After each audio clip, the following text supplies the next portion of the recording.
جی ناظرین، 2022 اپنے اختتام کو جا رہا ہے اور 2023 کی آمد ہے۔ اس وقت ہمارے ساتھ شہر لاہور کی ہر دل عزیز شخصیت، بلکہ پاکستان کی ہر دل عزیز شخصیت جناب اشرف بڑی صاحب، جو کہ صدر انجمن تاجران پاکستان کے وہ موجود ہیں۔ آئیے ان سے جانتے ہیں کہ 2022 کیسا رہا اور 2023 کو وہ کیسے دیکھ رہے ہیں۔ بہت شکریہ جی آپ کا تشریف لانا، ہم سے پوچھنا۔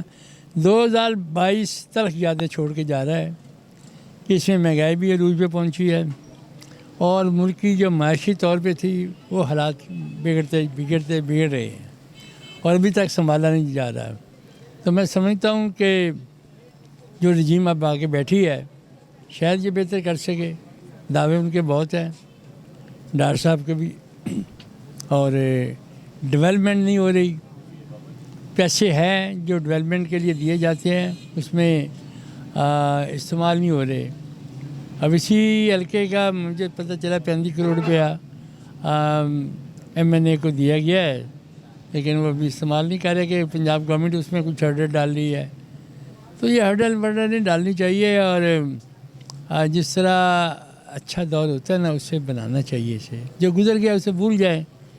اور میں سمجھتا ہوں کہ اگر ہم سب لوگ مل کے اپنے معاشی حالات بہتر کریں اور یہ بہتر ہو سکتے ہیں، کیونکہ یہ کسی جماعت کا پاکستان نہیں ہے، یہ سارے پاکستانیوں کا پاکستان ہے۔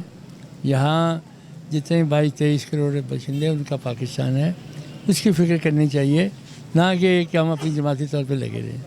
کرو مہربانی تم اہل زمیں پر، خدا مہربان ہوگا عرش بری پر۔ رابعہ ویلفیئر ہاسپٹل، جہاں عرصہ 41 سال سے لاکھوں مریضوں کا جدید سہولیات سے علاج کیا جا رہا ہے۔ رابعہ ویلفیئر ہاسپٹل کا نصب العین انسانیت کی بے لوث خدمت، ماہر کوالیفائڈ ڈاکٹرز اور سٹاف کی زیر نگرانی مہیا کی جا رہی ہیں۔ رابعہ ویلفیئر ہاسپٹل جو آپ کا احساس کرتا ہے محبت سے اور خدمت سے۔ رابعہ ویلفیئر ہاسپٹل، محبوب روڈ چوک، فاروق گنج، مصری شاہ، لاہور۔